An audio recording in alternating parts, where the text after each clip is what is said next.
Recording in Hola, buenos progress. días a todas y a todos. Gracias por estar aquí nuevamente.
Produjeron el libro, el estudio de las revolucionarias. ¿Perdón? Hay problema con la transmisión. Ah, ok. No se escucha. ¿No se escuchaba? No. Ok. No sé desde dónde nos habrá Listo, escuchado. ahorita sí. Vuelvo a comentar entonces el currículum de la doctora Verónica. Disculpen los problemas técnicos que estamos teniendo. Entonces, presento a la doctora Verónica Oiquión, que va a ser la primera comentarista de este trabajo. Verónica Oiquión Solano es profesora investigadora titular en el Centro de Estudios Históricos del Colegio de Michoacán. Actualmente forma parte del Sistema Nacional de Investigadores nivel 3 y sus líneas de investigación son acerca de la Revolución Mexicana y del México contemporáneo. Junto con Marta Eugenia García Ugarte, realizó en 2002 en el Colegio de Michoacán el Foro de Discusión Académica La Guerrilla en las Regiones de México, siglo XX, el cual fue el primer evento académico a nivel nacional para debatir sobre esta problemática, que entonces era tabú entre la academia. Con Eduardo Rey Tristán encabezó un grupo de especialistas internacionales que produjeron el libro El estudio de las luchas revolucionarias en América Latina, 1959-1996, Estado de la Cuestión. Esta obra es pionera en su género de carácter historiográfico, pues puso en valor obras testimoniales y académicas en torno a las insurgencias de la nueva izquierda en toda Latinoamérica. Esta obra reúne más de 3,000 referencias. Y bueno, pues la doctora Verónica Oiquión Solano tiene diversas publicaciones sobre los movimientos estudiantiles durante la década de los años 60 y otros trabajos sobre mujeres militantes de la izquierda en México. Le agradecemos muchísimo, doctora, que esté acá acompañándonos para la presentación de este trabajo y pues le cedo la palabra. Muchísimas gracias, sobre todo a Carla y a Leida, que me dieron un momento tan agradable cuando realicé la lectura de su libro. No es común en la academia hacer profesión de fe por una historia crítica y comprometida, por una historia que le dé voz a quienes no tuvieron la posibilidad de externar su testimonio y sus vivencias.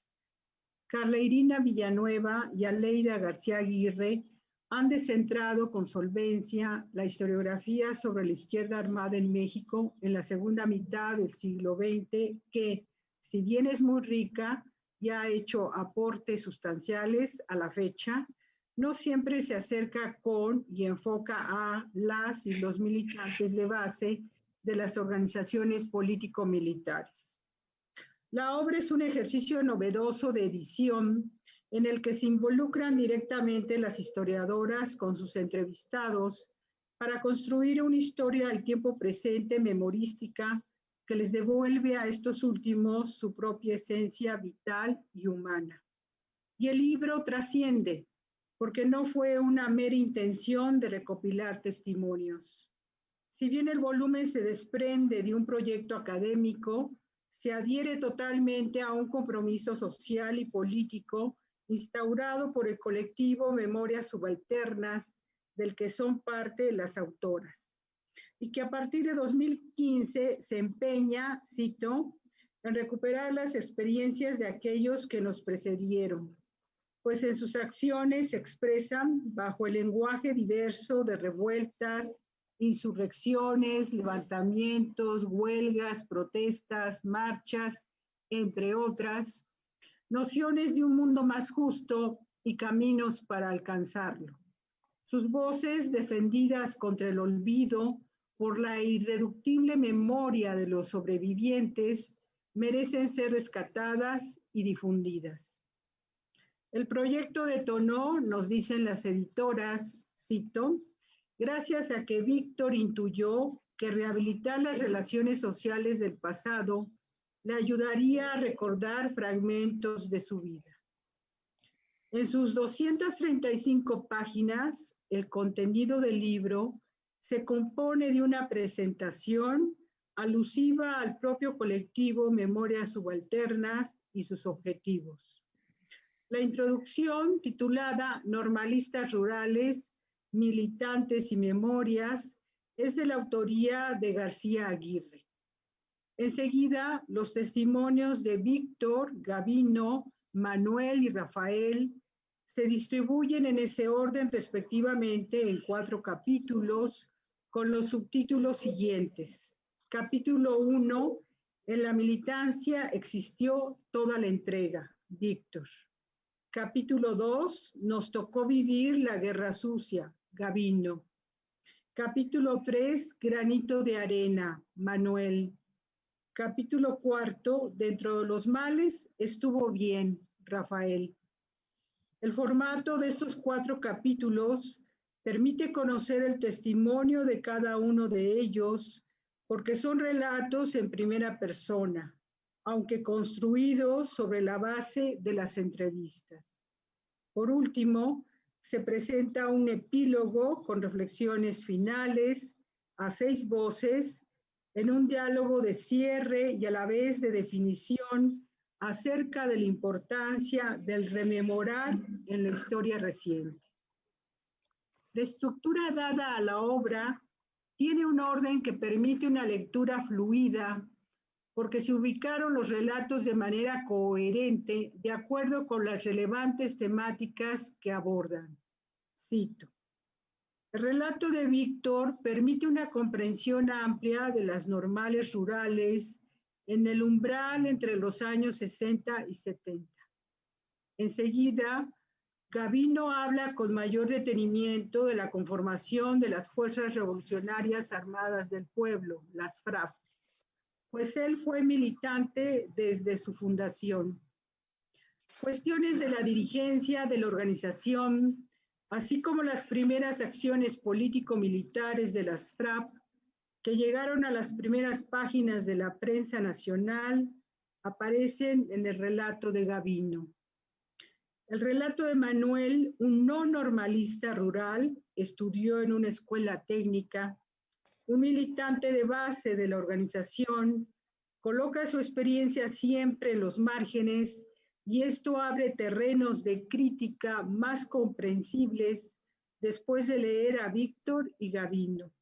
Finalmente, Rafael tiene una narrativa compleja tanto de su ingreso a la normal rural como a las FRAP, semejante a los márgenes de los que habla Manuel. Antes de entrar en materia, me detengo en el título de la obra, Memorias Inquietas. Conforme avancé en la lectura del libro, me di cuenta que el adjetivo inquietas puede constreñir el sentido más profundo de la obra, pues estas memorias, más que inquietas, son inquietantes, es decir, conducen a las y los lectores por un pasado reciente que transmite febrilmente el desasosiego, la conmoción y la angustia social extrema de quienes integraron la comunidad militante de base de las Fuerzas Revolucionarias Armadas del Pueblo, con el fin de tomar el poder mediante un movimiento armado socialista. Esta organización político-militar tuvo su origen en los grupos juveniles radicalizados en torno al Frente Estudiantil Revolucionario, el FER, integrado en 1970 con contingentes de los barrios populares del espacio urbano de Guadalajara y con jóvenes militantes de la Juventud Comunista y de la Liga Comunista Espartaco principalmente. En su afán por abrir espacios democráticos dentro de la Universidad de Guadalajara, el FER se opuso hasta con las armas en la mano a la Federación de Estudiantes de Guadalajara, el FEG, organización gangsteril que representaba el control del gobierno priista dentro de la universidad entre los años 50 y principios de los 70. La radicalidad del FER abrió otros dos cauces revolucionarios en ese escenario: la Unión del Pueblo y la Liga Comunista 23 de septiembre. Si bien se conocen en términos generales los orígenes, los pronunciamientos y la praxis de lucha armada de las FRAP, el valor que tiene Memorias Inquietas es desvelar la vida de 4 de sus militantes, quienes confluyeron en una coyuntura especialmente difícil para la organización, pues ellos formaron parte de la célula que tomó a su cargo el 28 de agosto de 1974 el secuestro de José Guadalupe Zuno Hernández, connotado político y académico jalisciense de larga trayectoria y suegro de Luis Echeverría Álvarez, presidente de la República. Como se comprenderá, esta acción poco meditada por las graves consecuencias que traería, cimbró y dividió a la propia organización armada y, lo más relevante, generó un despliegue de las fuerzas policíacas y del ejército que puso en estado de sitio a Guadalajara y que concluyó amarga y dolorosamente con la reclusión de los guerrilleros. Jóvenes, la mayoría, y hasta un puñado de adolescentes que vivieron en carne propia los horrores de la represión. El Estado los pisoteó y los aniquiló en su dignidad humana. Las editoras puntualizan que la militancia del cuarteto guerrillero, delineada en las páginas de la obra, ha permanecido en las sombras a lo largo de 4 décadas y, cito, su lugar en la historia de las FRAP no ha sido reconocido. Ni siquiera su participación en las acciones armadas más conocidas de la organización les ha valido un lugar en la historiografía.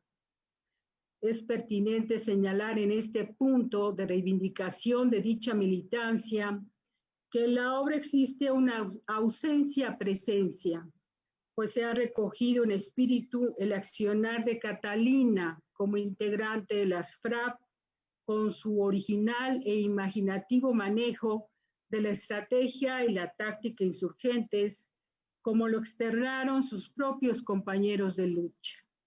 Su estatura como revolucionaria fue arrojada y valerosa. Fue compañera de Manuel y por ello fueron increpados en su momento por Lucas, quien se asumía con altanería como dirigente intelectual del grupo y en actitud agresiva les espetó la amenaza. Ustedes, otra mala conducta y los ejecutamos, tratando de clausurar con un plumazo dogmático las naturales relaciones de pareja. Se asumía erróneamente que la llamada pureza revolucionaria pasaba por la abstinencia de las relaciones de pareja con una idea distorsionada y asexuada de cómo construir el camino hacia la revolución. Las editoras lamentan el fallecimiento de Catalina por haber llegado tarde a su encuentro y por la imposibilidad de evocar su testimonio, no solo con la finalidad de engrosar los testimoniales de mujeres en la guerrilla, sino porque sigue siendo el contingente femenino guerrillero el menos atendido por la historiografía y a la fecha todavía ensombrecido. Su experiencia femenil podría haber añadido elementos poco explorados sobre la subjetividad femenina inmersa en un ambiente revolucionario por fuera de sus tradicionales roles de género y alentaría la reconstrucción, eventualmente, de una historia de entrevistados tomaron la decisión, que puede ser criticable, aunque entendible, de cambiar sus nombres y los de otros cuadros guerrilleros y personajes mencionados a lo largo de los capítulos. Explican que tal decisión, cito, es una estrategia para que los familiares y sobrevivientes de la violencia política del Estado, que han permanecido en silencio durante 4 décadas, transiten hacia la toma de palabra en espacios públicos. Utilizaron seudónimos y justifican tal medida como una decisión situada, aunque no promueven, cito, que se replique automáticamente, ni creemos que sea la solución a todos los relatos de la violencia política. La utilización de seudónimos contribuye a ampliar la posibilidad de que hablen en voz alta aquellos exmilitantes que no han tenido la opción de testimoniar su militancia y la violencia vivida. Desde la metodología histórica y desde la heurística, Memorias Inquietas resulta el detonador para que fluyan las voces de 4 hombres que en su periodo juvenil tomaron las armas con una fe inquebrantable en el cambio revolucionario en México. Este es el gran mérito que tiene la obra, porque los relatos de Víctor, Gabino, Manuel y Rafael recuperan y amplifican desde lo más hondo del alma humana sus vivencias y sus historias de vida. A partir de su niñez y sus entornos familiares campesinos, en ambientes rurales del Bajío mexicano y con grandes carencias, pasando por sus trayectorias escolares tan emblemáticas para todos ellos, por haberse fogueado en las luchas estudiantiles, mayoritariamente en las escuelas normales rurales de Roque, Guanajuato y de Atequiza, Jalisco, y bajo las divisas de conciencia crítica diseñadas por la Federación de Estudiantes Campesinos Socialistas de México, la FESEM, hasta su firme determinación de romper con su existencia pública, entorno laboral y familiar, y entrar en clandestinidad en el grupo armado, así como su peculiar accionar cotidiano clandestino. Por supuesto, no quedan fuera las vivencias de su adolescencia y juventud en el ciclo histórico de los 68. Su grito masivo y generacional retumbó en los rincones de la patria. No queremos olimpiadas, queremos revolución. Asimismo, los relatos rememoran la caída y la detención de ellos mismos como militantes y de otras y otros de sus compañeros. De igual manera, se extienden hasta su liberación y su difícil inserción en la vida pública. Villanueva y García Aguirre, además, ponen el acento en la toma de conciencia revolucionaria en jóvenes con trayectorias dispares y aseguran que los 4 relatos les imponen abrir, cito, una pregunta acerca de qué posiciones sociales y experiencias tuvieron en común quienes, siendo tan diferentes, emprendieron la lucha armada. La respuesta es multifactorial y conlleva procesos de gran complejidad, pues no solo nos podríamos referir al compromiso, la entrega y la ética individual por una causa legítima en favor de la justicia social.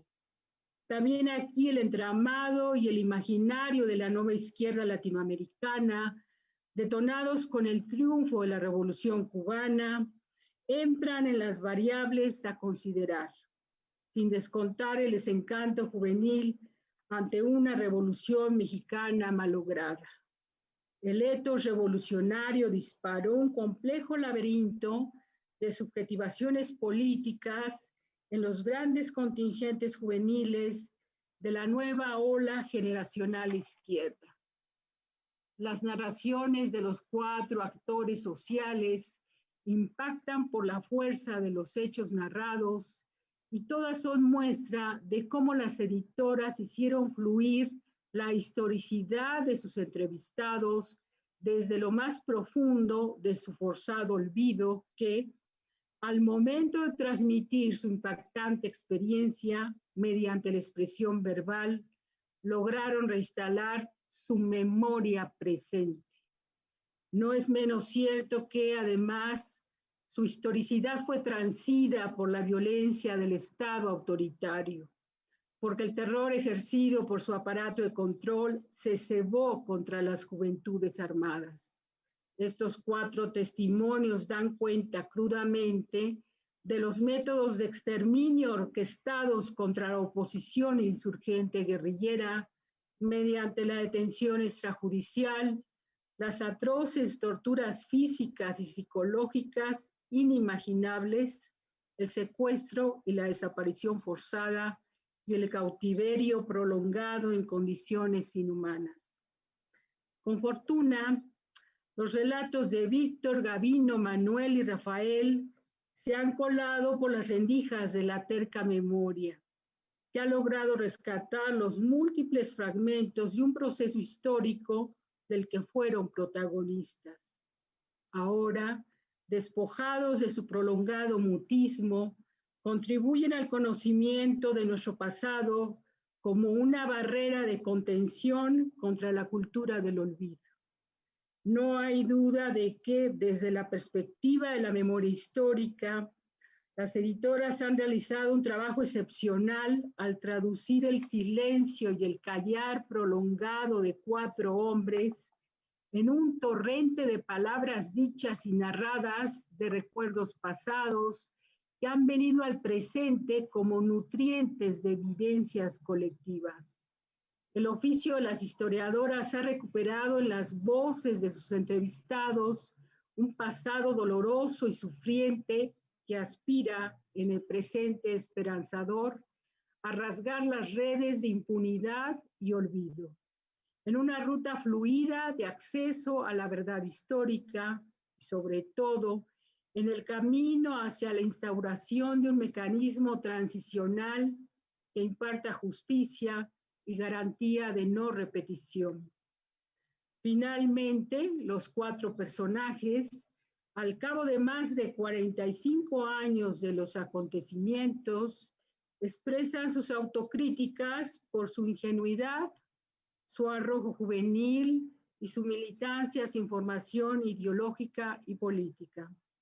Aunque su entrega, debe subrayarse, fue en cuerpo y alma, a pesar de los errores cometidos, pues en esencia no calibraron la multimodal respuesta ominosa del Estado. no alcanzaron a superar las diferencias con otras organizaciones político-militares e incluso no dilucidaron las divergencias en el seno mismo de las FRAP a las que pertenecieron.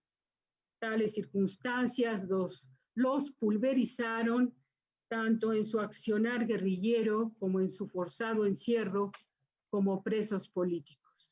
Empero, estos testimonios hacen parte de los derechos de la sociedad a la verdad, garantizando el conocimiento veraz en forma detallada, precisa y pública respecto de las violaciones a los derechos humanos. Por ende, debo resaltar la valerosa disposición a testimoniar su experiencia y sobre todo a seguir enraizados en una conciencia crítica sin renegar de sus ideales primigenios, pues su activismo en el pasado, reactualizado en el presente, cuando todos rondan la década séptima de su vida, enlaza los grandes desafíos de nuestro siglo XXI mexicano. Por ejemplo, demandando la aparición con vida de 43 jóvenes estudiantes de la Escuela Normal Rural Isidro Burgos de Ayotzinapa. A la vez, su dinamismo social refrenda que solo con la toma del poder y la construcción del socialismo se dará paso a una sociedad igualitaria, libre de tortura y represión e incluyente y creativa.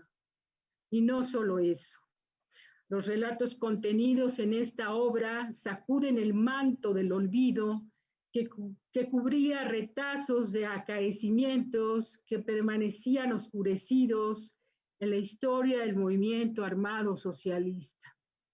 También Víctor, Gabino, Manuel y Rafael, y en espíritu Catalina, contribuyen con la escritura de sus vidas, desdobladas gracias al trabajo de edición de esta obra magnífica, a horadar el círculo de impunidad en el que se mueve la violencia silenciosa hasta hoy en pleno siglo XXI. Muchas gracias. Muchas gracias, doctora, por estas palabras, por este panorama que nos da del libro y también su visión de lo que nos permite reflexionar.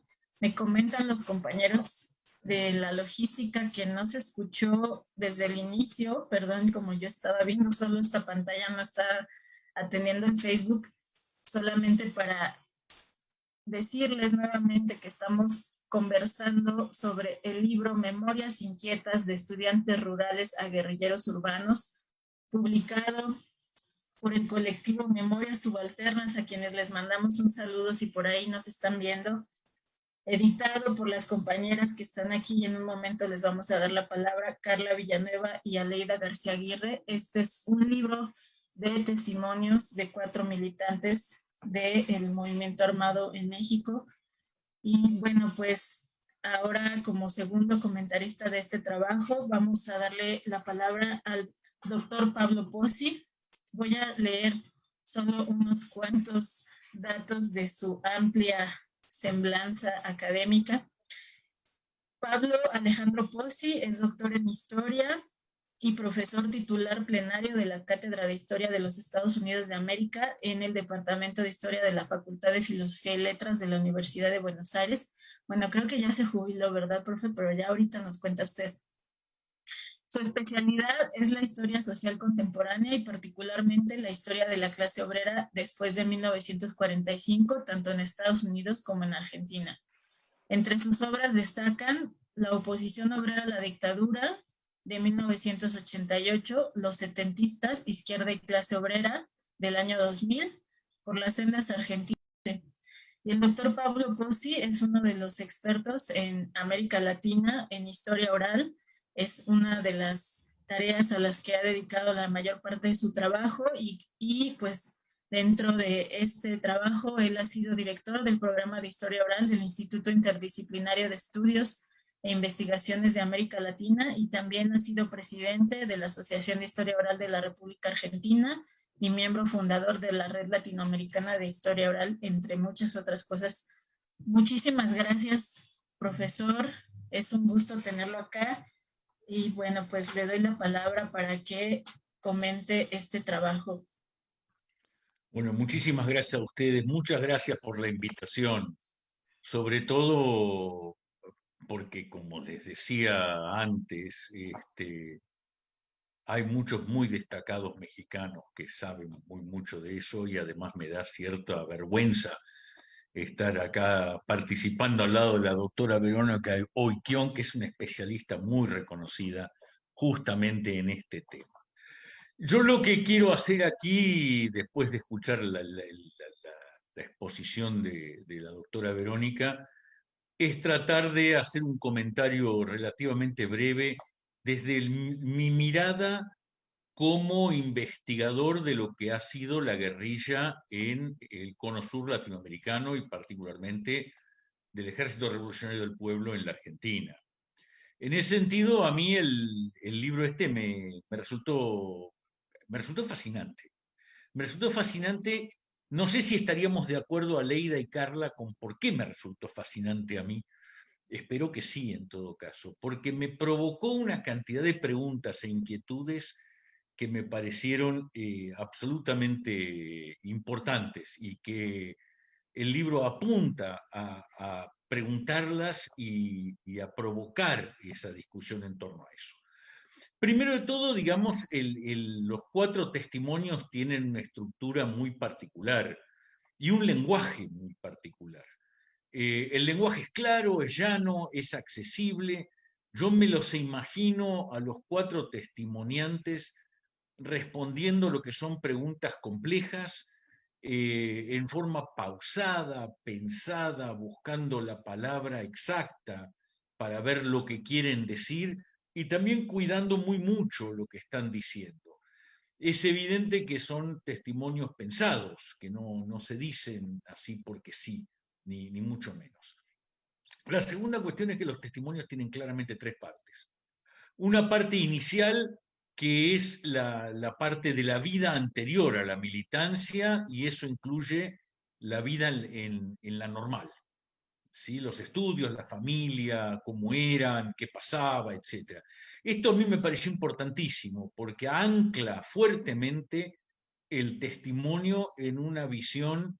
Lo que te deja sentado es que te están diciendo, nosotros éramos gente normal, no éramos ni raros, o sea, a esta visión, por lo menos en el cono sur, donde los guerrilleros eran unas personas extrañas, ¿sí? Como me dijo un testimoniante a mí una vez, yo jugaba al fútbol y me gustaban todas las cosas que le gusta a cualquier otra persona, no me pasaba todo el tiempo en el café tomando café, fumando cigarrillo y pensando en el Che Guevara. O sea, gente normal. Y eso me parece importante. La segunda cuestión, la segunda parte en torno a eso, es que la parte de la política, y voy a plantear un par de cosas después, o sea, la parte de la militancia es relativamente escueta.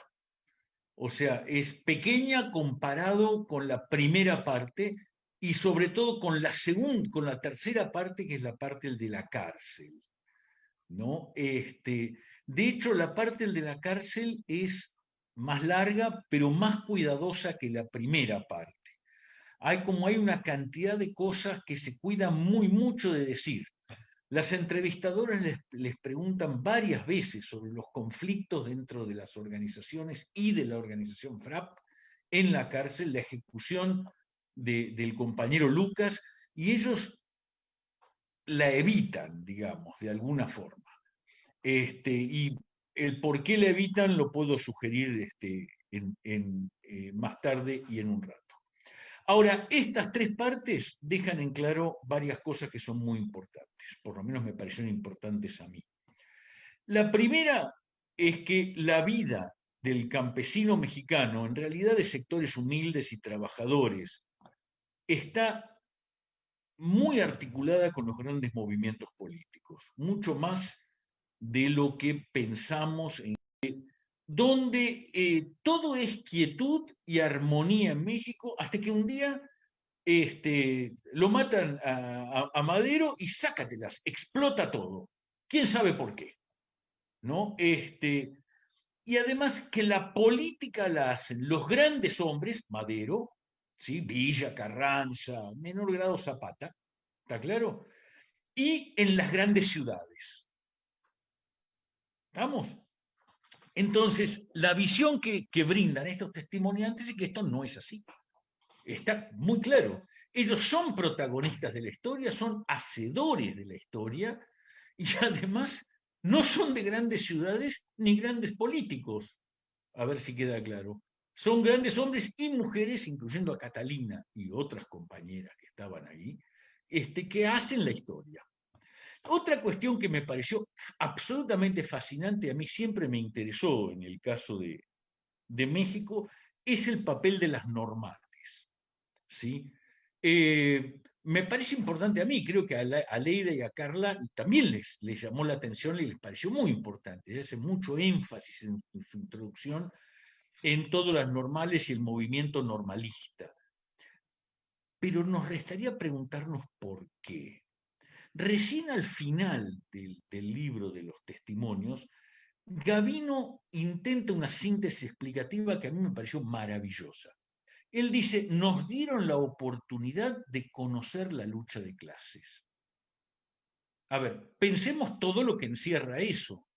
El contraste entre la vida de la que vienen hablando, lo que pasa con la educación, cómo impacta la educación a esta gente, la posibilidad de comprender los conflictos y la realidad en la que tienen y por lo tanto un cierto efecto politizador.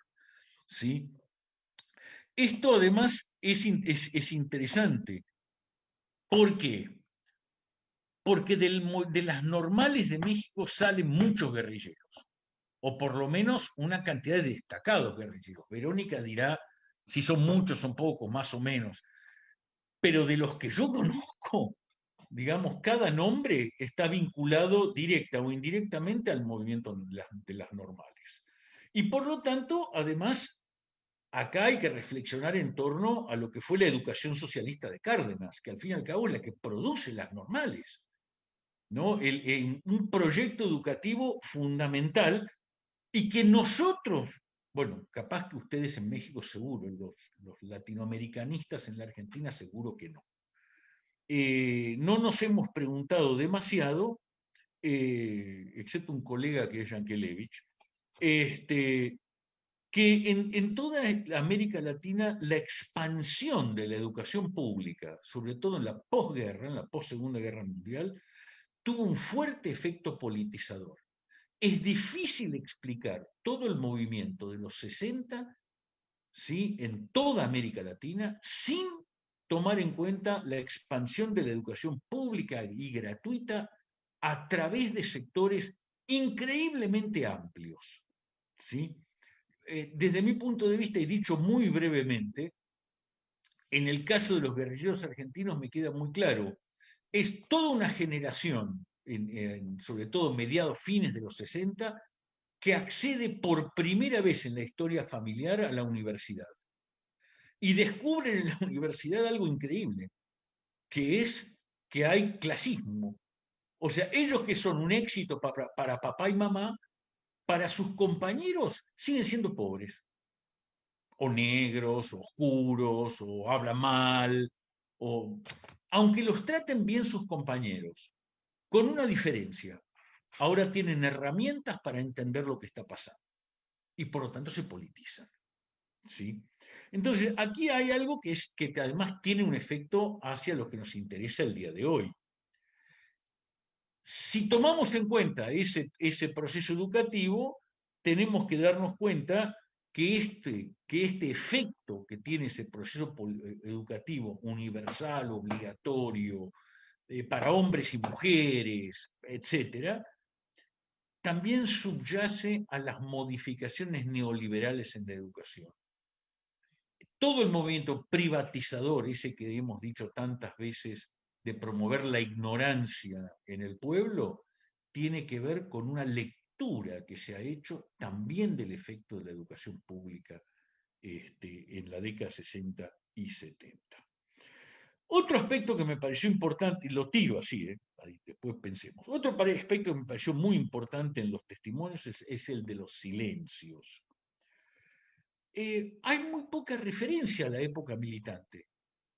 La cuentan, pero hay poco detalle, sobre todo si la comparamos con la parte de la normal, donde se acuerdan quién te hizo esto, quién era amigo, quién hizo lo otro, la marcha que fueron. En la parte militante no es que no hay, pero hay poco. Y en esto, digamos, a mí me llama la atención en particular una cosa muy puntual. Digamos, Gavino cuenta que él fue parte de la Juventud Comunista, del PCM, ¿sí?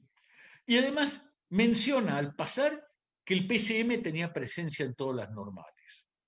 Y sin embargo nadie habla de eso. A ver, algo que debe haber sido importante, muy importante, en términos de politización, en términos de efecto, de impacto, etc. Creo que aquí hay algo que habría que reflexionar, que es, que habría que reflexionar porque además del PCM, tampoco hay referencia a otras organizaciones.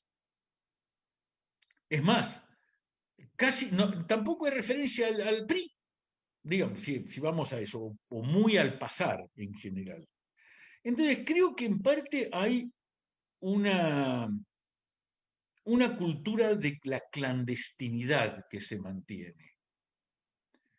O sea, que los testimoniantes cuidan muy mucho qué dicen y a quién involucran en lo que están diciendo. Y mejor me apuro porque me estoy tomando más tiempo de lo que pensaba. Ellos como que evitan cuidadosamente profundizar ciertos temas. Los otros testimoniantes de repente mencionan al pasar que el PCM estaba en las normales, pero tampoco hacen mucha alusión a eso. ¿Sí? Tampoco hay alusiones a otros aspectos importantes para la militancia de la época, desde el movimiento ferrocarrilero, pasando por la figura del Che, la Revolución Cubana, Vietnam, las guerrillas latinoamericanas, Lucio Cabañas, hay una mención así al pasar. Digo, para ir pensando vacíos que a mí me quedan. Donde sí se menciona y se hace mucho eje es el 68 en México, o sea, Tlatelolco, y la Marcha de la Libertad, ¿no? Que impacta. Entonces, ¿por qué? ¿Por qué seleccionan estos y no otras cosas que además en la cultura militante de la época deben haber existido? ¿Sí? Además, aquí hay cosas que me llaman la atención. Por ejemplo, Rafael señala que no teníamos mucha claridad en muchas cosas de revolución. Caramba, parecería un señor singularmente poco político. Y habla de la toma de la Bastilla. Digamos, no es exactamente un hombre no politizado. ¿Qué pasa acá? Él dice no tenía claro y sin embargo ha leído toda esta gente y además la ha pensado.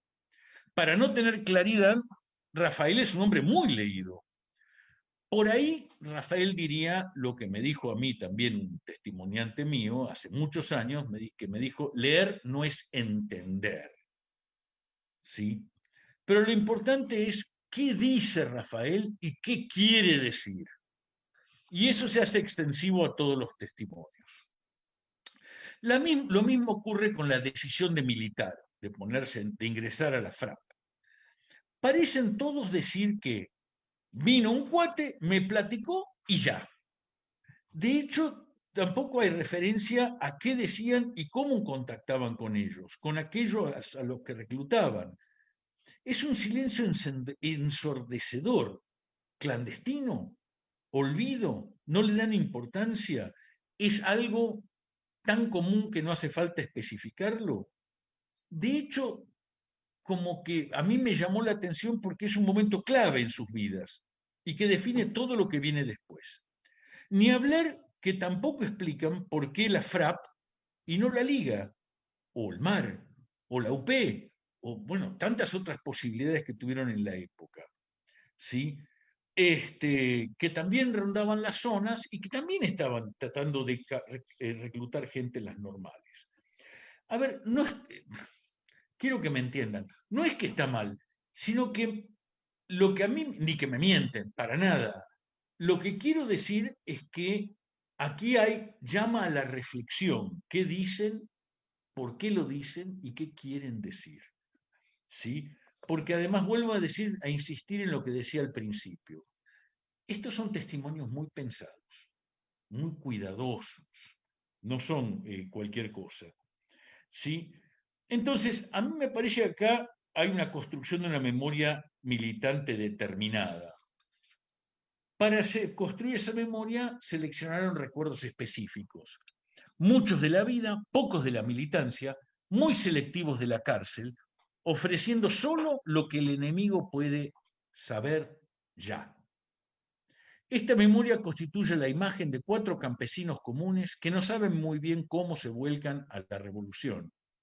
Es algo así como verlo actuar a Cantinflas. Perdón, y si alguien se ofende, no es mi intención. Parece bruto e ignorante, y de repente se revela genio y sabio. Y es una sabiduría y una genialidad absolutamente popular. Aquí es lo mismo, ¿no? Parecen 4 personas muy comunes, cuando en realidad son muy excepcionales. ¿Por qué? Y pensemos, no todos los normalistas se vuelcan a la guerrilla, porque estos 4 sí. Y creo que a pesar de lo que la memoria oculta, también revela. Rafael dice, lo hacíamos de buena fe con todo el corazón. Yo creo que aquí se encuentra la clave, por lo menos de estos 4. Su corazón los lleva a rebelarse contra la injusticia. Y Carla, en la introducción, parecen muy preocupadas porque han usado seudónimos y gastan varias páginas en justificarlo. Creo que si alguien los cuestionó es por falta de experiencia y falta de ética profesional. Lo siento ser tan directo, pero bueno, cultura nacional. Los historiadores orales cuidamos a nuestros testimoniantes, más en el caso de exguerrilleros, donde sabemos por experiencia que lo que hoy es legal, mañana puede dejar de serlo. Y aún siendo legal, sabemos que siguen estando sujetos a la represión y a la venganza. Pero además, ponerle nombre al testimonio no hace ni más, no lo hace ni más ni menos veraz. Los presidentes norteamericanos han dejado todos grabadas sus historias, largas entrevistas, plagadas de mentiras. Y sabemos quién las dijo porque tiene el nombre. A ver si queda claro. Aquí lo importante es que estas 4 personas son parte del puente histórico entre generaciones. Lo que nos dejan nos permitirá o no pensar un futuro mejor. Eso lo sabe el enemigo. Por eso hay una silenciosa y muy fuerte lucha por la historia. Se trata de impedir que la historia de la Revolución Mexicana, que me contó mi abuelito y que era muy distinta a la que estaba en el libro de la escuela, se repita. La única historia de los 70 es la oficial, la que insiste que no se puede cambiar nada, que los militantes eran violentos, salvajes y sobre todo estaban divorciados del pueblo. Víctor, Rafael, Manuel y Gavino nos muestran su historia y aún en sus silencios resultan más que peligrosos para el poder. Eso solo amerita que los protejamos con un anonimato que en realidad debería ser una medalla y también que transmitamos su historia para que las generaciones futuras la hagan mejor. Muchas gracias. Muchas gracias. 15 minutos, justo. Muchas gracias, profesor. Es un gusto escucharlo y además tener la posibilidad de esta reflexión en perspectiva con los casos del Cono Sur y el caso argentino que usted ha estudiado mucho. Ahora vamos a darle la palabra a nuestras compañeras editoras de este trabajo tan sugerente, tan bonito. Y después vamos a abrir para el público que nos está escuchando. Déjenos sus preguntas, sus comentarios. A lo mejor Carla, Aleida también nos puedan contar ahora que tomen la palabra cómo fue que construyeron este libro, por qué se les ocurrió hacerlo, que nos cuenten también un poquito de la historia de la elaboración de este trabajo. Adelante, Carla. ¿Sí me escuchan? Bueno, como que está fallando mi internet, así que me avisan. Quiero agradecerle a la doctora Verónica y al doctor Pablo por tomar el tiempo de leernos y por los comentarios, y a las y los organizadores del Congreso, y también, por supuesto, a los que llegaron hoy a escuchar la presentación. Me disculpo de antemano si me salen unas palabras raras o en inglés. Como ya no estoy viviendo en México, uso menos el idioma y como que me falla más seguido. En realidad no voy a agregar mucho. Quizá puedo aportar algo pequeño, explicar cómo surgió el libro, cuando menos como yo lo entiendo, y también poder explicar un poco de lo que nos sale en el libro. Como explicamos en la introducción, el libro surgió en realidad de nuestra relación con Víctor. Lo acompañamos, cuando menos de los márgenes, en su propia búsqueda de la memoria y sus experiencias. Muy desconectado de las redes de militantes en México que existían, que existen ahorita, y él ya después de jubilarse, Víctor empezó a escribir sus propias memorias. Y en eso él empezó a buscar a sus excompañeros. A la misma vez, nosotras, Aleida y yo, avanzábamos con nuestras investigaciones de las normales rurales. Y entre nuestras investigaciones y el proceso personal de Víctor, coincidimos en tratar de entender muchas cosas de las normales rurales, de los 60s, y también de normalistas rurales quienes habían participado en la guerrilla. Y el último tema sería más la investigación de Aleida. Y nos propusimos hacer un proyecto que involucraba a los que daban sus testimonios de otra manera. Una de las cosas fascinantes de este proyecto es que los 4 hombres con los que trabajamos no habían compartido sus testimonios antes. Y creo que eso es muy importante. Víctor y Gabino un poco con sus hijos, pero más allá de eso eran 4 militantes que usaron el silencio después de salir de la cárcel como una forma de sobrevivencia para seguir con sus vidas, especialmente para encontrar trabajo. Y esa realidad, yo creo, marcó el proyecto. Los 4 no habían estado en comunicación también entre ellos, solo Víctor y Rafael un poco. Entonces, durante los meses de las entrevistas, o como un año yo creo, y también cuando no estaba prendido el grabador, hubo un proceso de reencuentro entre ellos mismos,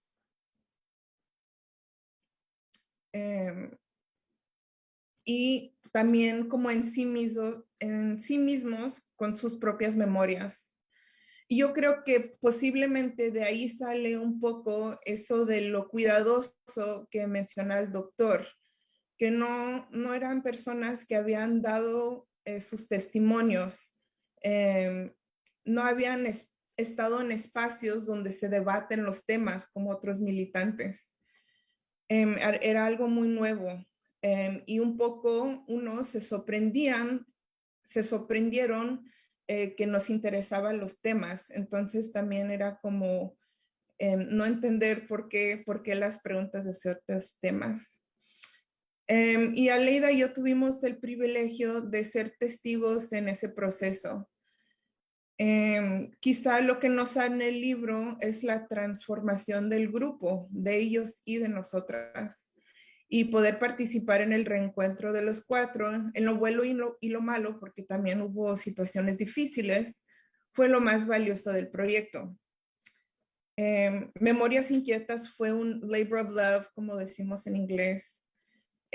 Fue un proyecto desconectado de la academia, como menciona la doctora, Y para nosotras creo que el proceso fue igual de importante, sino más importante que el producto final. Y creo que nos dio la libertad de enfocarnos en ellos, en el proceso, en la forma que editamos, donde la editación no necesariamente era para enfocarnos en qué dirían los que nos criticaban o los académicos, sino realmente en lo que ellos nos habían contado. Y con eso cierro, ¿vale? O le paso la palabra a Leida si quiere empezar. Muchas gracias. Gracias, Carla. Sí, ahora vamos a darle la palabra a la querida Leida, que nos va a complementar esto que nos cuenta Carla. Por favor, Aleida. Muchas gracias, Male. Primero que nada, un agradecimiento enorme a los organizadores del Congreso, al seminario, por permitirnos estar acá. Debo decirlo en voz alta, es para mí un gran... Se siente súper bonito estar en la misma mesa, aunque sea virtual, que dos profes, una profa y un profe, que aunque no me han dado clases, siento que un poco me han dado bastantes clases a través de sus libros, ¿no? Uno se hace conversaciones imaginarias con cada uno, y me da mucho gusto estar acá y por fin conocer a Pablo Pozzi.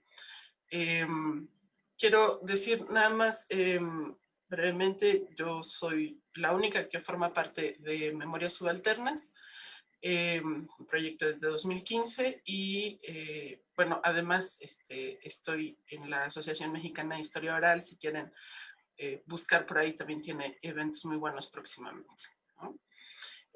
Dicho esto, quiero ahora agradecerles un montón sus comentarios, la lectura tan atenta, tan detallada del trabajo que siempre nos permite, a mí me permite encontrar cosas nuevas en eso que hicimos ya hace algunos años, ¿no? Y quizá conviene que entre más a algunos temas que salieron en los comentarios de Verónica y de Pablo, ¿no? En primer lugar, efectivamente es un libro que está a caballo entre discusiones historiográficas y proyectos políticos de nosotras, ¿no? Tratar de un pequeño esfuerzo para seguir hablando de la violencia política del Estado en el pasado reciente y la del presente, ¿no? Pero además hablar de esa violencia política desde lo que parecieran los márgenes en el orden historiográfico, pero que en realidad están en el núcleo, ¿no? Y que es un poco lo que ha conectado violencia política del pasado reciente al presente. Es decir, esas comunidades, esos sectores precarizados, humildes o de trabajadores que han soportado y siguen soportando la violencia del Estado en múltiples dimensiones, ¿no? Entonces, estar a caballo, o sea, sí siento yo atender a ciertas discusiones historiográficas de pronto y dejar pasar otras para darle centralidad a los testimonios, a estos relatos biográficos, ¿no? Una de las discusiones historiográficas que no quisimos dejar pasar por el peso que tiene en México, y yo sé que desde Argentina suena raro, ¿no? Fue la de los seudónimos, ¿no?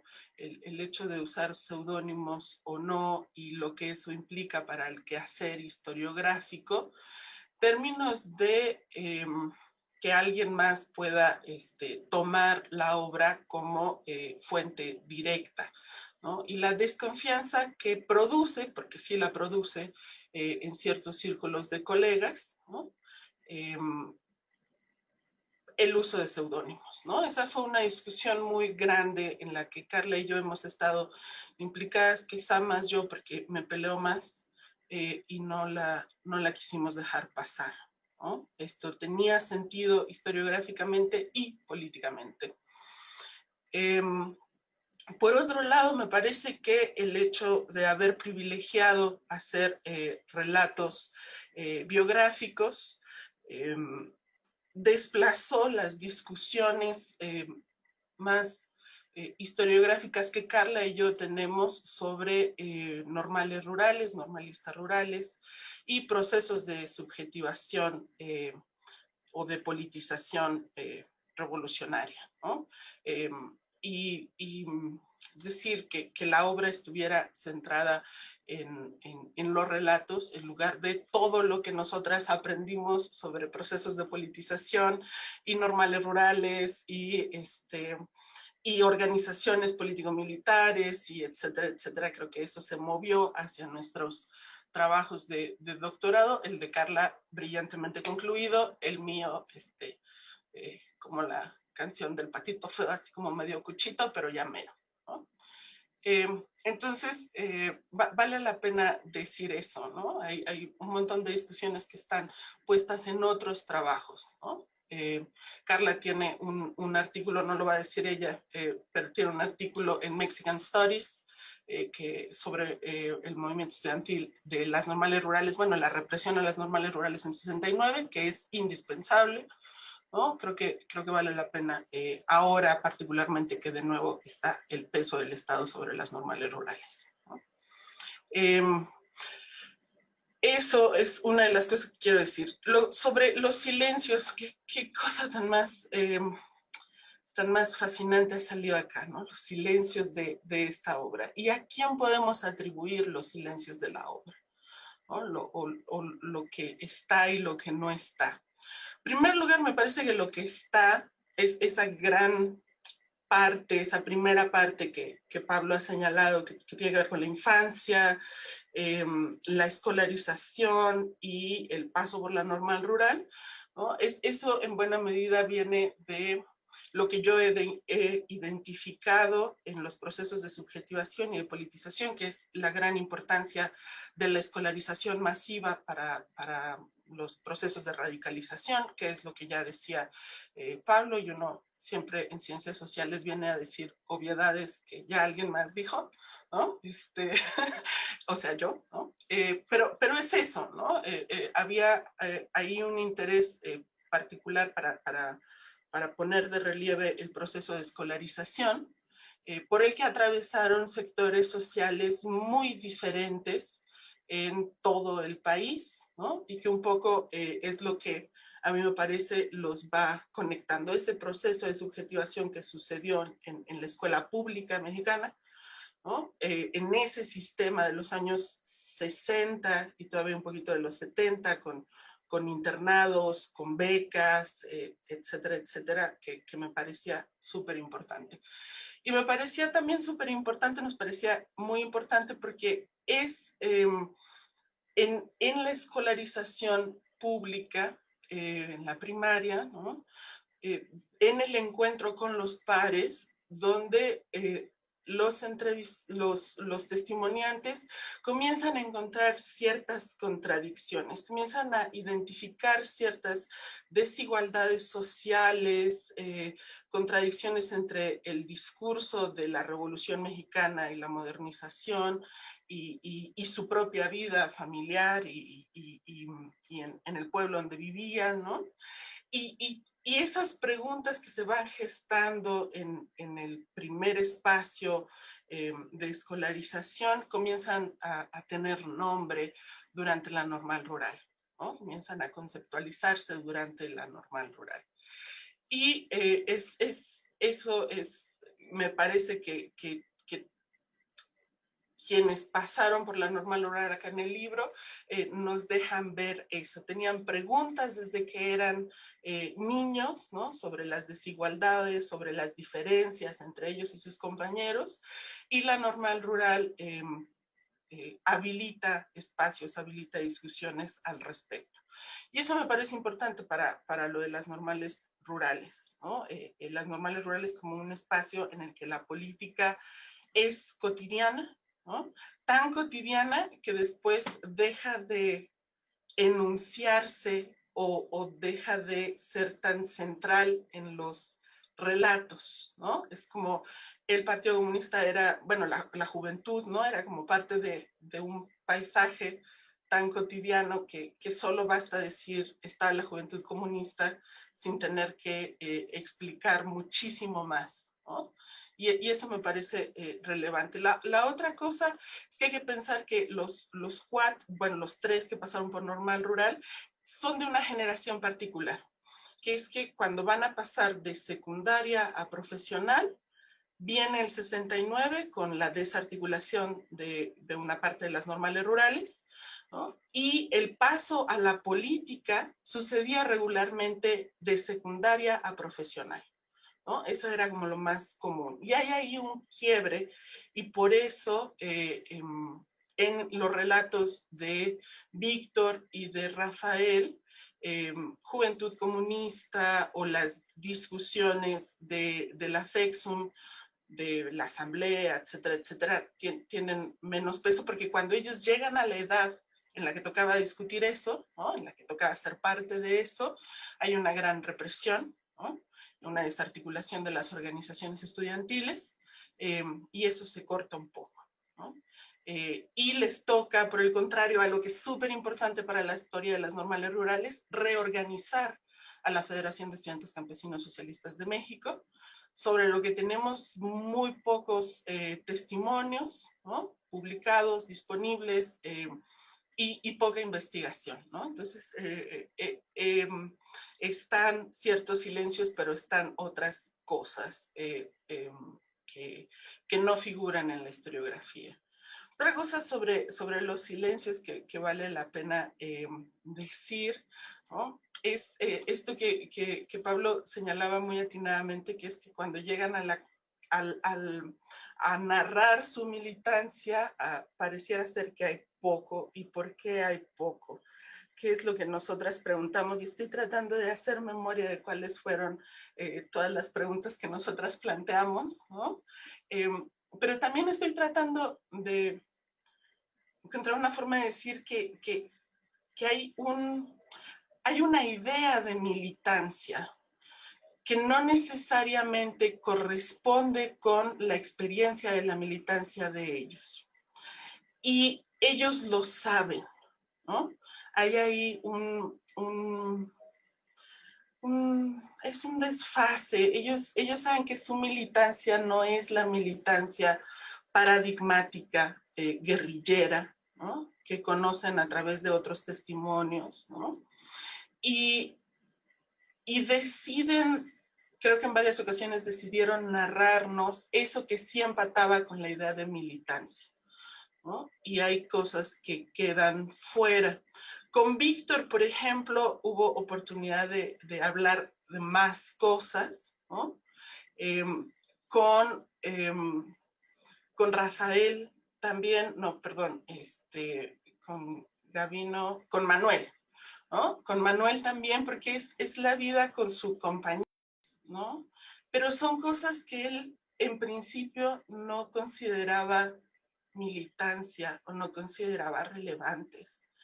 Y el proceso de animarlos a narrar eso que ellos en principio no consideraban relevante fue un proceso diferente en cada caso, ¿no? Gavino, por ejemplo, varias veces nos contaba cosas que tenían que ver con cómo armar un arma, con cómo limpiarla, ¿no? Etcétera, porque es parte de ese imaginario y cuando nosotros le preguntamos como, bueno, pero ¿qué comías? ¿No? Como cómo era un día cotidiano siendo militante de las FRAP, ¿no? Nos contaban muy pocas cosas y decía como, no, bueno, yo comía en el mercado, no, y claro, también iba al cine, ¿no? Si me daba mis escapadas, etcétera, etcétera. Pero esos aspectos de su vida mientras fueron militantes clandestinos están menos presentes y creo que tiene que ver con lo pesado que es la idea de guerrillero y cómo fue un guerrillero, ¿no? La otra cosa que encontraba Pablo y que ahora me está así girando muy aceleradamente en la cabeza es las ausencias de Che Guevara, de la Revolución Cubana, de Vietnam y tal, ¿no? O que son menciones muy de paso, ¿no?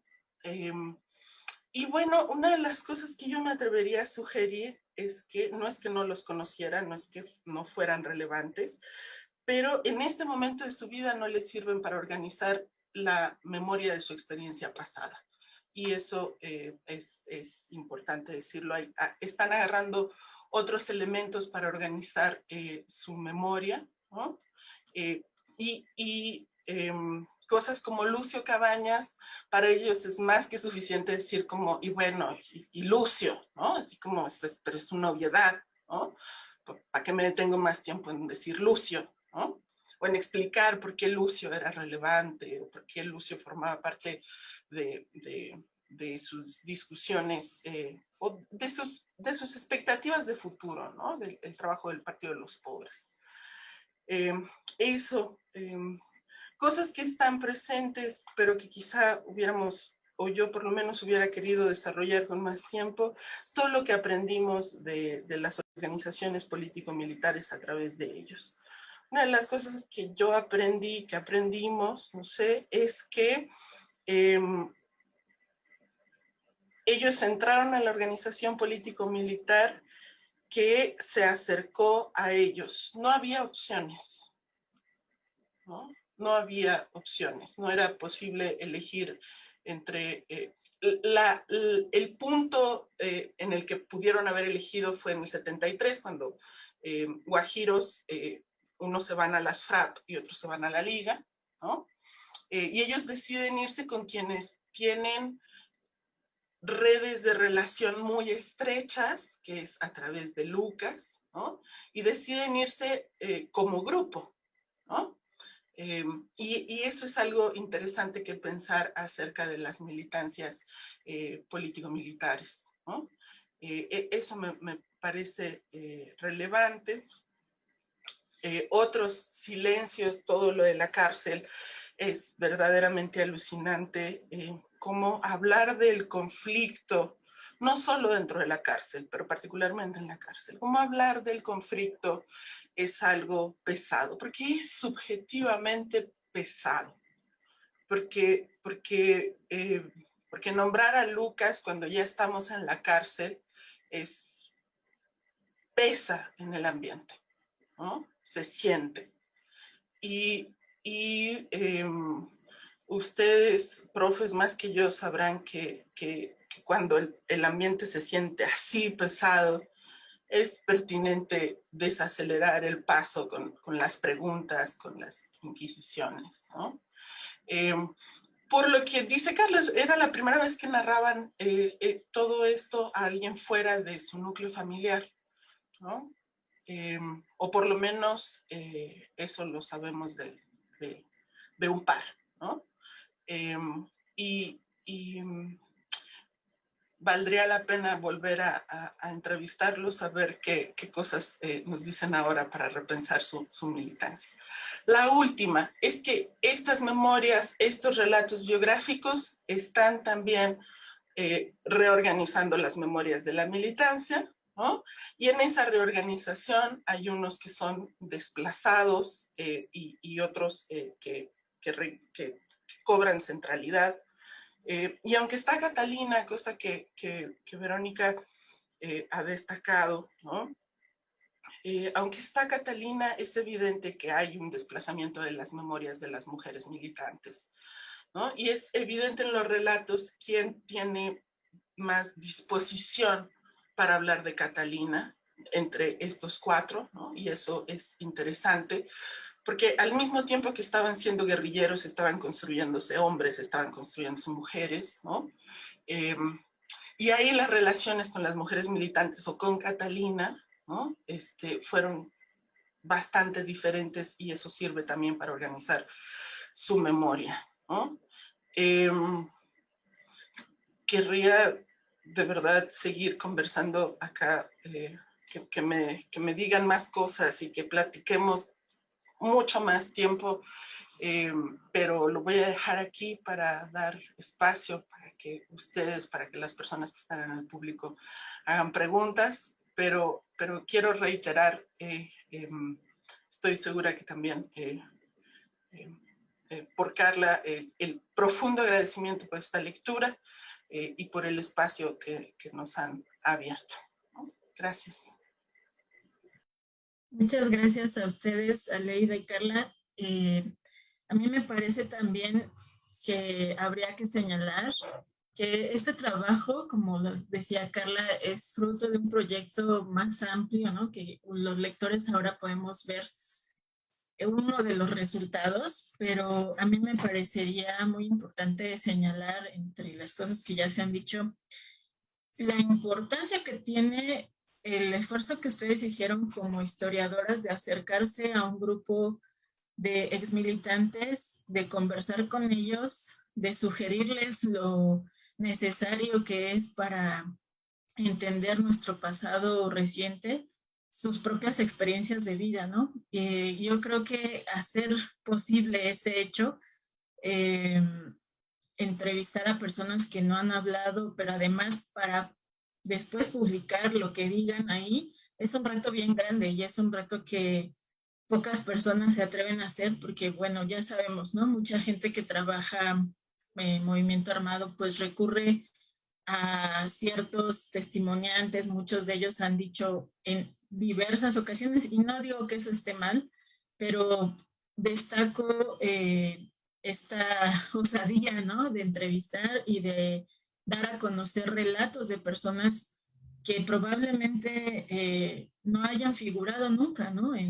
Siquiera en la historiografía o incluso en las discusiones políticas, porque de hecho hay muchísima gente que participó en todos estos procesos, en todas estas organizaciones que no conocemos aún, ¿no? Entonces, bueno, a mí me parece súper interesante y además muy bonito porque este trabajo en equipo que hicieron de convocarles a hablar, de apoyarlos, ¿no? De inclusive llevarles materiales para que fuesen apoyando también sus recuerdos y las entrevistas que les hacían. Es un trabajo que está además respaldado por todo el conocimiento y la inquietud que ustedes tuvieron, ¿no? De encajar con sus propias investigaciones acerca del normalismo rural. Y quería comentar esto también porque aquí entre los compañeros y compañeras que nos están viendo en el Facebook, Luis Villanueva dice que es muy importante agregar un adjetivo más a las escuelas normales rurales, porque son las escuelas normales rurales y creo que sí son un espacio estudiantil que por mucho tiempo también fue ignorado, ¿no? Creo que cuando hablamos, por ejemplo, del 68, la centralidad que tiene el movimiento estudiantil universitario y además de la Ciudad de México, ¿no? Opaca los procesos de politización, de trabajo, de organización que tuvieron muchos otros espacios y entre ellos el normalismo rural, ¿no? Y bueno, pues les leo ahora los comentarios de Facebook. Dice la compañera Susana Torres, saludos a todos, me encanta el libro. También Alexei Navarrete dice, felicitaciones por este libro y a los excelentes participantes. Me impresiona lo claro que tiene el maestro Posti sobre la cultura de la clandestinidad. Y pide, por favor, si pueden recomendar libros sobre el movimiento político militar de las FRAP y también si existen libros sobre la Federación de Estudiantes Campesinos Socialistas. Elisa Martínez dice, me parece válido que ellos narren lo que quieran, sus silencios, sus recuerdos y lo que quieran quedarse para ellos es respetable. Perdón, es que se me movió. Ya. Roy Medina dice, buenas tardes, muy buenas participaciones. Mi pregunta es, ¿cómo se podría ligar la educación socialista de la posguerra a la enseñanza de la historia? Y bueno, creo que ya son todas las preguntas hasta ahorita.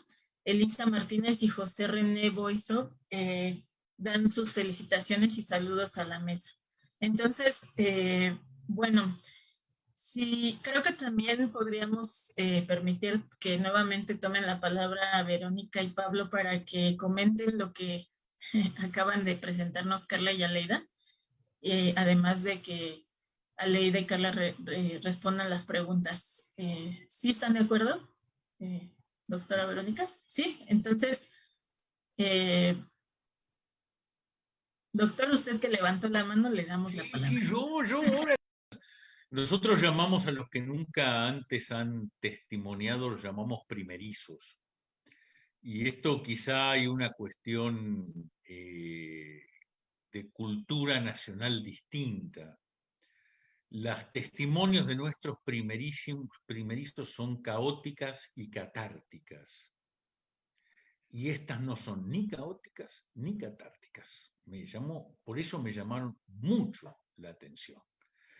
La segunda cuestión es que en términos de la memoria y los hechos silenciados, yo vuelvo a decir hechos silenciados y no otra vez diferencia nacional. Para nosotros, a ver, sea testimoniante guerrillero campesino o estudiante universitario, la muerte del Che es clave. Todos te la mencionan. La muerte del Che, un par de insurrecciones populares nacionales, la guerra de Vietnam, todos lo mencionan. Pero capaz que para todo este grupo de gente, a diferencia del estudiante universitario de México de la época, capaz que no era lo mismo. Y eso también tenemos que tomarlo en cuenta. Capaz que para ellos es más impactante la Marcha de la Libertad como hecho politizador que la Revolución Cubana. Eso no solo es lícito, sino que es. ¿Sí? Puede ser. Esto además me lleva al tema de lo que decía Leida del Partido Comunista. A ver, yo viví en México entre el año 61 y el año 66. En el año 66 yo iba a la Prepa 2. En la Prepa 2 la Juventud Comunista hizo 50 cosas. Si me preguntás dónde empieza mi politización, yo te hablo de la Juventud Comunista de la Prepa 2. No me acuerdo mucho, o sea, no sé ni qué células, ni quiénes estaban, ni dónde, ni qué miércoles hacían. Más tenía 13 años, yo era un tonto, para no decir cosas peores. Pero sí una cosa que es un impacto. Y esto también tiene que ver con algo importante en las historias de la militancia. Para sectores medios, la politización es una especie de ruptura. Hay un antes y un después. Y hay un hecho que lo dispara. Para sectores trabajadores, obreros, campesinos, etc., no parece ser tanto ruptura como una revelación de algo que era preexistente y que ellos no sabían. Como me dijo uno una vez, un campesino de Santiago del Estero en la Argentina. Lo meten en la cárcel, no sabe por qué. Va, se entera que está el hermano en la cárcel, va y le pregunta, y le pide al alcaide, al jefe de la cárcel, que lo ponga en el calabozo con su hermano. Y el alcaide le pregunta y le dice, ¿usted cómo se llama? El tipo dice, Rodríguez. Rodríguez, dice el alcaide, pero usted es comunista. Y él me cuenta a mí, dice, para mí era una novedad. O sea, lo que era obvio para el alcaide, para él no. Pero no es que él había un antes y un después. Él ya era. Lo que pasa es que él no se había dado cuenta. Digamos, no estoy diciendo que tiene razón. Estoy diciendo que, o menos que la de la Marcha de la Libertad u otros hechos que están dando vuelta por ahí. Me llamó la atención eso de que no había opciones, quizás por un contraste de experiencia histórica, porque entre nosotros sí había opciones. De hecho, una de las cosas más jocosas de diversos testimonios es como buscan una organización y se meten en otra y no se dan cuenta que es otra, hasta que ya es tarde, digamos, ¿no? Una cosa estrambótica y tú dices, no es la imagen que quieres dar normalmente. Y la memoria sí, la eligen, la seleccionan, ven qué pasa, pero además donde aquí la militancia y opciones y memoria, etcétera, se da mucho por redes familiares. Ingresa uno, trae al primo, al sobrino, al hermano, al otro, al papá, mamá, etcétera, lo cual también facilita la represión, porque de repente matan 15 en la familia y mataron toda una regional, ¿no? Última cuestión, así brevísimamente, los seudónimos.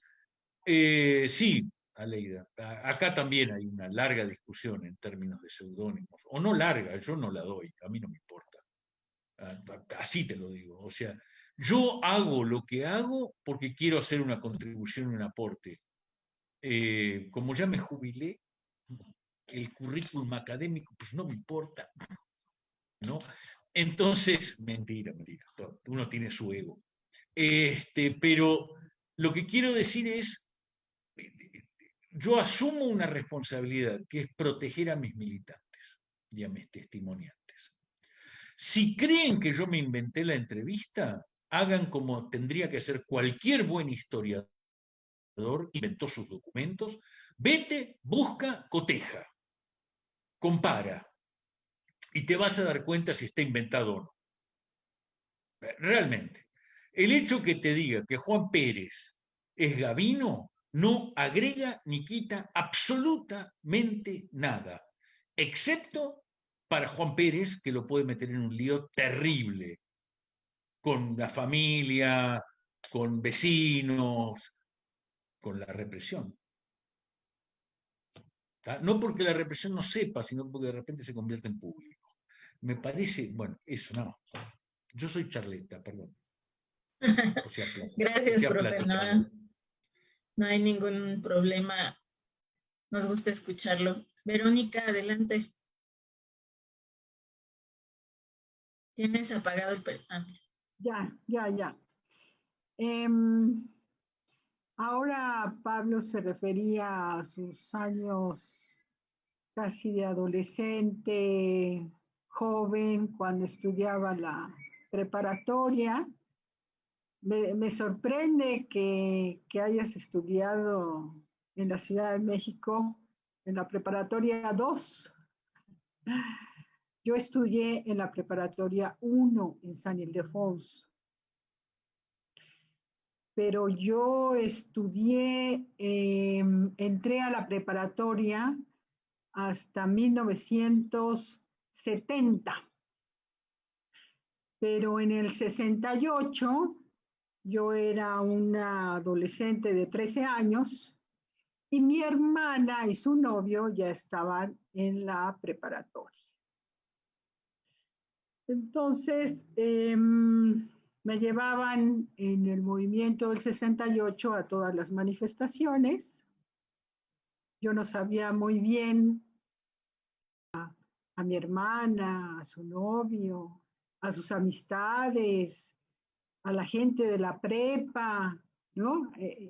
Ese remolino que significaba la movilización de la juventud.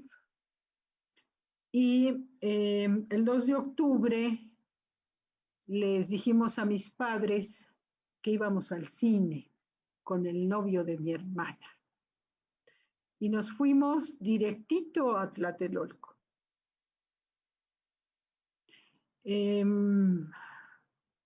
Afortunadamente salimos con vida, mi hermana y yo.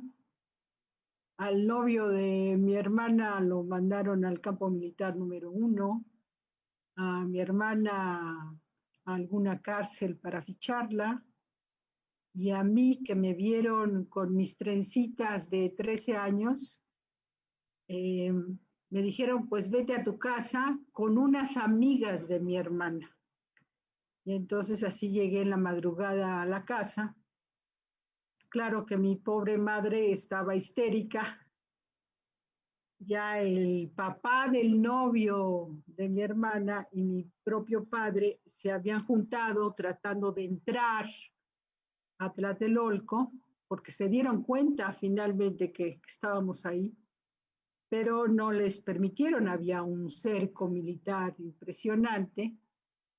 Entonces ahí ya nació en mí un gusanito chiquito que al cabo de los años me permitió entender muchas cosas, concientizarme frente a mi mi propio pasado y mi presente como historiadora.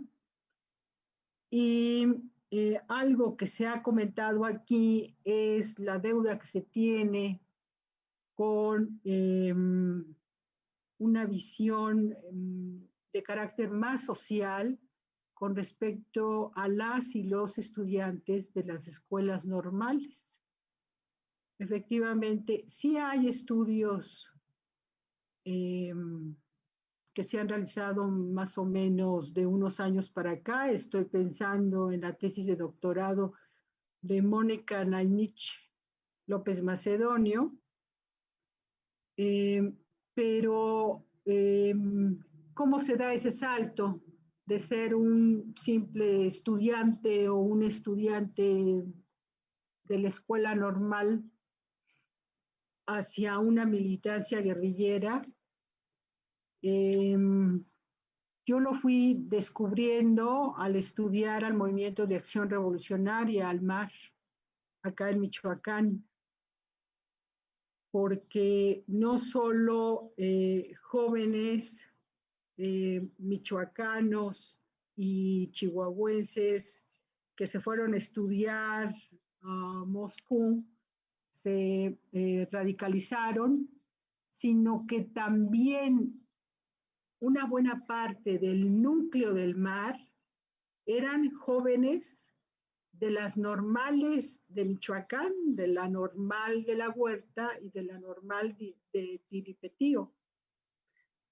Y poco se habla de esos jóvenes que también se convirtieron en guerrilleros. Incluso todavía al día de hoy, creo que van a ser muy valientes en dar sus testimonios, como se los dieron a Leida y a Carla para esta obra. Y estos y estas exmilitantes, pues a estas alturas, como en los casos referidos, es gente ya muy mayor, ¿no? Muchos ya pasan los 70 años, ¿no? Y justo hace unos pocos meses para acá, me ha tocado encontrarme con historiadores e historiadoras jóvenes, ellos, son dos casos, que están tratando de encontrar esa vía de conocimiento para entender mucho más al movimiento de acción revolucionaria a través de realizar entrevistas y acercarse a testimoniantes que egresaron de las escuelas normales de Michoacán, ¿no? Entonces, todavía hace falta mucho, mucho por estudiar. Yo siempre apelo a mi querido maestro Luis González y González, fundador de esta institución, el Colegio de Michoacán. Estudie todo lo que esté a su alcance, ¿no? Todo lo que la vida le pueda dar, ¿no? Y en ese sentido, con mis estudiantes, insisto mucho en la función social de la historia, ¿no? No podemos estar al margen de nuestro pasado, de un pasado que sigue teniendo un impacto en nuestro presente, ¿no? Y entonces a este chico y a esta chica que se están acercando al movimiento de acción revolucionaria, pues mis mejores deseos de que efectivamente lleguen a buen puerto. Y ya para finalizar, pues ha sido un gusto, una emoción estar con Pablo, que hace mucho que no nos veíamos.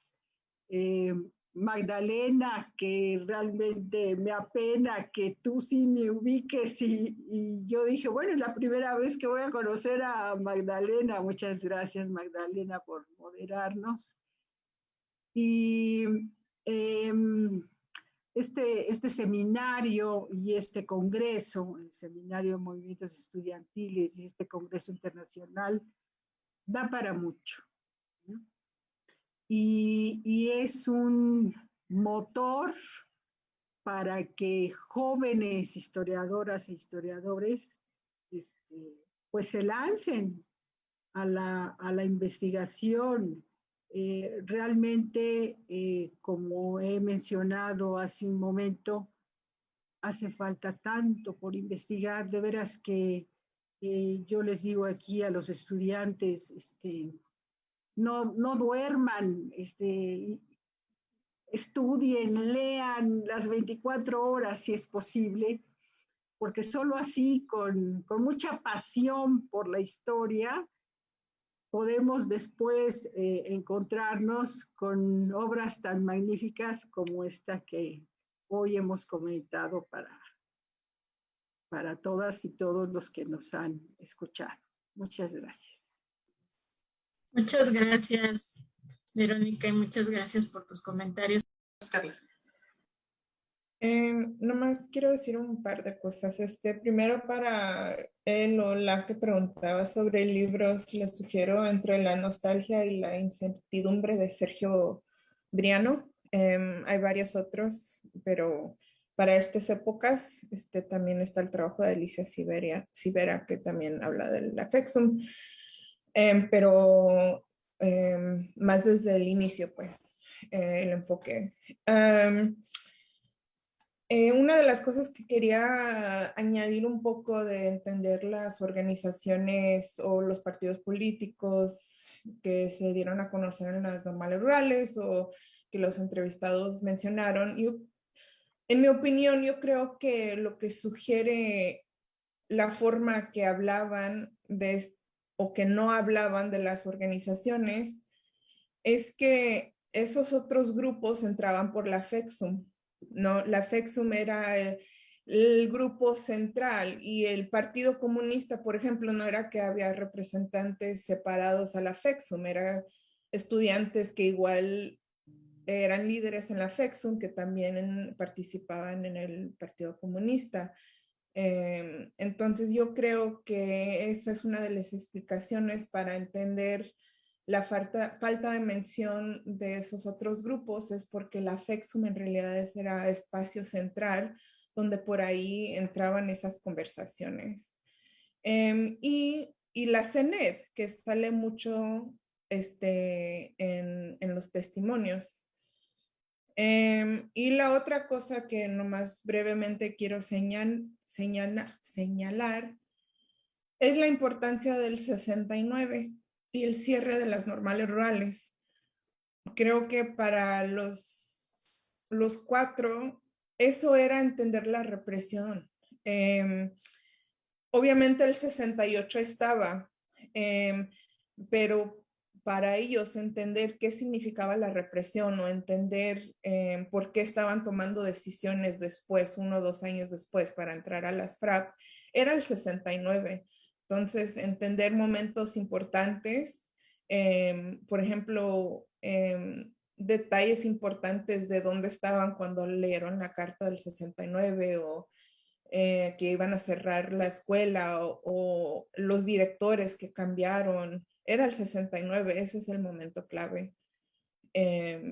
Y quizás por eso salen más en los márgenes otra gente o momentos que yo creo que ahí es donde falta mucha investigación para entender no solo el proceso de los jóvenes que luego entran a la militancia, pero para entender el gobierno, la represión de México es el 69.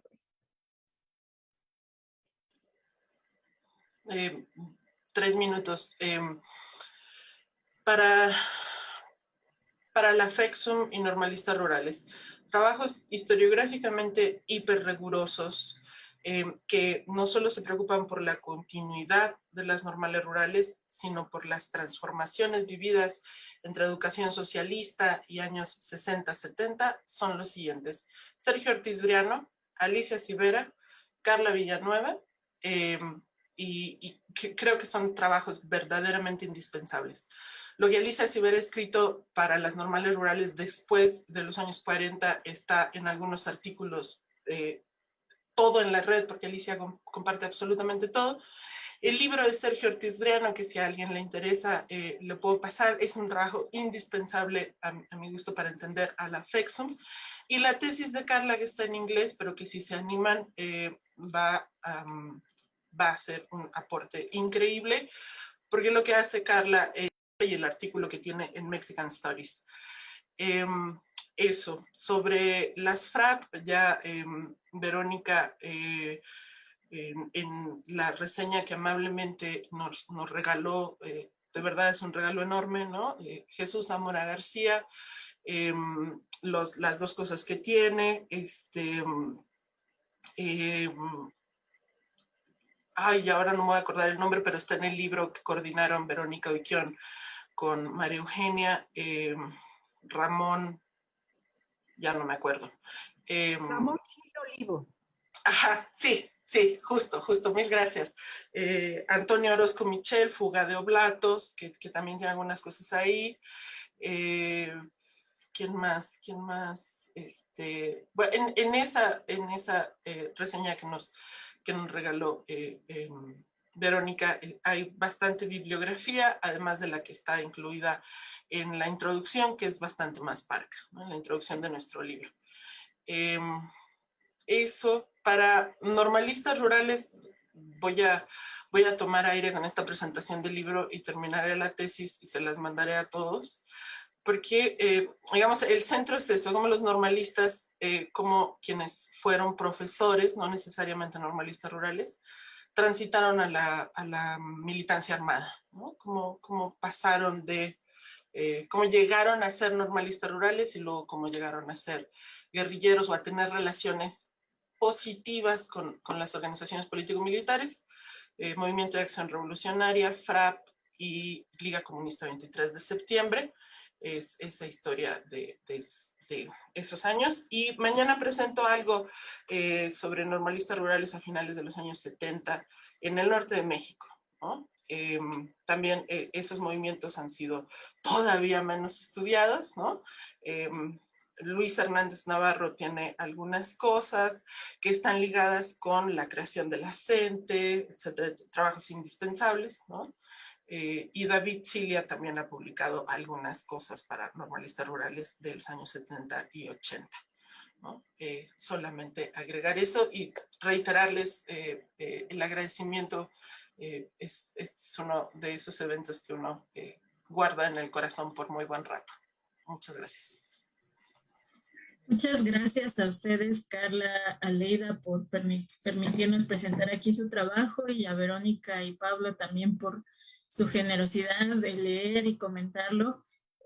A mí también me parece muy importante señalar dos cosas: que en este congreso que estamos haciendo como un acto conmemorativo y de reivindicación de los procesos de lucha de México contemporáneo y la denuncia de los actos represivos del Estado mexicano, se presente un trabajo como este, ¿no? Que da cuenta de la experiencia vivida y que de esa militancia, de esa juventud militante que encarnó, por un lado, la utopía y que vivió en carne propia los procesos represivos, ¿no? Me gustaría cerrar señalando ese lazo, ese vínculo que incluso hace rato también lo comentaba Alberto del Castillo en su ponencia sobre los halcones, como el 71 es un proceso mucho más ligado como un hecho, un hito en la historia reciente, con los procesos de lucha armada posteriores y con los procesos represivos del Estado mexicano posteriores, como lo llamaba Guerra Sucia, que el 68, ¿no? O sea, el hito de la represión del 10 de junio está mucho más asociado a los procesos posteriores que el propio 68 en términos de la militancia armada y en términos de la violencia de Estado.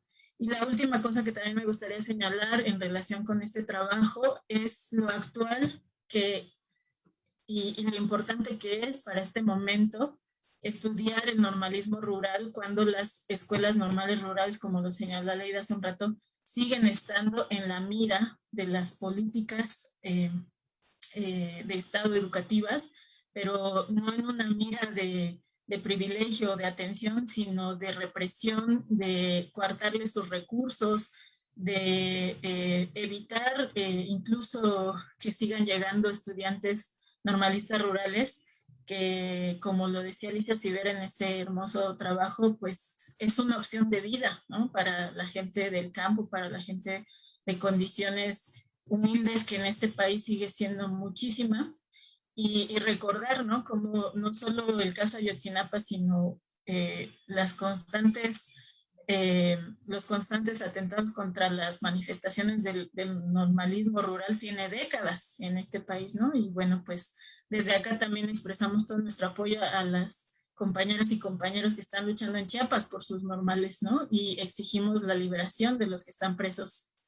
Así que bueno, pues con esto cerramos y agradeciendo nuevamente a todas las personas que están desde el Facebook escuchándonos, y les invitamos a continuar en línea con las actividades del Congreso que sigue por la tarde de hoy y el día sábado también.